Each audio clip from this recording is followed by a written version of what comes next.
Hi guys, welcome to முப்படை training academy. So இன்னைக்கு GS Shock 74ல என்ன தெரிஞ்சுக்க போறோம்னு பாத்தீங்கன்னா முக்கியமான சில துறைகளுடைய தந்தைகளை பத்தி தெரிஞ்சுக்க போறோம். அப்ப துறைகளுடைய தந்தைகள்ன்றது ரொம்ப ரொம்ப முக்கியம். சோ இந்த துறைகளுடைய தந்தைகள் யார் யாருன்னு தெரிஞ்சுக்கிட்டீங்கன்னா நாளைக்கு எக்ஸாம் பாயிண்ட் ஆஃப் வியூல உங்களுக்கு ஈஸியா இருக்கும். சோ ஃபர்ஸ்ட் இந்தியன் நூலகவியலின் தந்தை யார் அப்படின்னு சொல்லிட்டு கேட்டாங்கன்னா கண்ணை மூடிட்டு போட்டுங்க அரங்கநாதன். ஆனா இனிஷியல் ரொம்ப முக்கியம். நாளை என்ன கன்ஃபியூஸ் ஆயிட போகுது. இனிஷியல் வந்து பாத்தீங்கன்னா மா அரங்கநாதன் அவர்கள். சோ மா அரங்கநாதன் அவர்கள் தான் இந்தியன் நூலகவியலினுடைய தந்தை என்று பலராலும் அறியப்படுகிறார். சோ இவருடைய பிறந்த நாளான ஆகஸ்ட் மாசம் வரக்கூடிய 12ஆம் தேதியை தான் நூலக தினம் அப்படின்னு நம்ம என்ன பண்றோம் பாத்தீங்கன்னா செலிப்ரேட் பண்றோம். லைப்ரரி டே என்னைக்கு அப்படின்னு பாத்தீங்கன்னா ஆகஸ்ட் 12.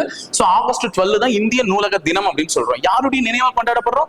அரங்கநாதன் அவர்களுடைய பிறந்த நாள் நினைவா. அரங்கநாதன்றவர் யாரு? இந்திய நூலகவியலினுடைய தந்தை. சரியா? அடுத்தது இந்திய சினிமாவின் தந்தை என்று எல்லாராலும் அறியப்பட்டவர் யாருன்னு பாத்தீங்கன்னா தாதா சாஹேப் பால்கே. சோ அப்ப தாதா சாஹேப் பால்கேன்றது இந்திய சினிமா துறைக்கு வழங்கக்கூடிய உயர்ந்தபட்ச விருது தாதா சாஹேப் பால்கே விருதுன்னு சொல்லுவாங்க. சோ 2024 யார் வாங்கியிருக்காங்க இந்த விருது அப்படின்னு பாத்தீங்கன்னா மிதுன் சக்கரவர்த்தி. பாலிவுட் ஆக்டரான மிதுன் சக்கரவர்த்திக்கு தான் இந்த அவார்டு கொடுத்திருக்காங்க. சோ இவருக்கு ஏன் சார் 2024 சொல்றீங்க, 25 சொல்லலையானா 25 இன்னும் அப்டேட் பண்ணல. நேஷனல் அவார்ட்ஸ் அனௌன்ஸ் பண்ணிட்டாங்க சுதந்திர தினத்துக்கு முன்னாடியே. ஆனா இன்னுமே ஏதோ அனௌன்ஸ் பண்ணல. தாதா சாஹேப் பால்கே அவார்டு 2025 அனௌன்ஸ் பண்ணல. அப்ப 2024 தான் கடைசியா வாங்கியிருக்காங்க. யாருன்னா மிதுன் சக்கரவர்த்தி. திரைத்துறைக்கு வழங்கப்படக்கூடிய ஒரு உயர்ந்த விருது. அப்ப இந்திய சினிமாவின் தந்தையார் தாதா சாஹேப் பால்கே. அடுத்தது இந்திய பொறியியலின் தந்தை யாருன்னு கேட்டாங்கன்னா விஸ்வேஸ்வரய்யா. சோ இவருடைய பிறந்த நாள் தான் இன்ஜினியர்ஸ் டே கூட நம்ம செலிப்ரேட் பண்றோம். அப்ப இந்திய பொறியியலின் தந்தை யாருன்னு பாத்தீங்கன்னா விஸ்வேஸ்வரய்யா. அவரே தான் இந்திய திட்டவியலின் தந்தையும் கூட. அப்ப ரெண்டுத்துக்குமே சேம் ஆன்சர் தான். இந்திய பொறியியல், ஏன்னா பொறியாளர்கள் இன்ஜினியர்ஸ்ல என்ன பண்ணுவாங்க, எந்த ஒரு விஷயத்தையும் பிளான் பண்ணி பண்ணுவாங்க, திட்டம் போடுவாங்க. அப்ப இந்திய பொறியியலின் தந்தைனால விஸ்வேஸ்வரய்யா, இந்திய திட்டவியலின் தந்தைனால விஸ்வேஸ்வரய்யா. இந்திய ஏவுகணையின் தந்தை யாருன்னா நம்மளுடைய அப்துல் கலாம் ஐயா அவர்கள் தான். சரியா?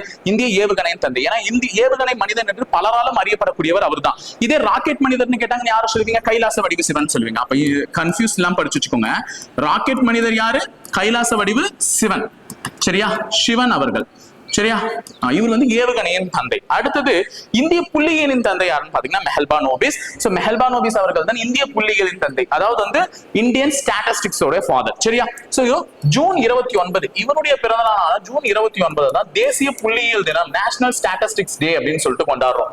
தேசிய புள்ளியியல் தினம். சரியா? இது கேட்பாங்க.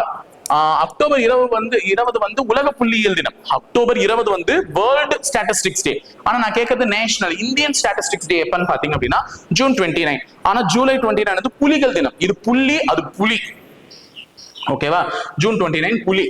அடுத்து ஜூலை 29, ஜூன் 29 வந்து புள்ளிகள். இந்திய பொருளாதாரத்தினுடைய தந்தை யாருன்னு பாத்தீங்கன்னா தாதாபாய் நௌரோஜி அவர்கள் தான். சோ இவர் தான் இந்திய பொருளாதாரத்தினுடைய தந்தை. இப்போ உங்களுக்கு ஒரு கொஸ்டின் நான் கேட்டு போயிருக்கேன். என்ன அப்படின்னு பாத்தீங்கன்னா இந்திய விண்வெளியின் தந்தை யார் அப்படின்றத மறக்காம கமெண்ட் பாக்ஸ்ல கமெண்ட் பண்ணிட்டு போங்க. உங்களுடைய ஆன்சர்ஸ் நிறைய பேரும் தெரிஞ்சுக்கிட்டோம். மறக்காம இந்த வீடியோ லைக் பண்ணிட்டு உங்க ஃப்ரெண்ட்ஸுக்குமே ஷேர் பண்ணிட்டு எங்க சேனலை சப்ஸ்கிரைப் பண்ணி வச்சுக்கோங்க. தேங்க்யூ.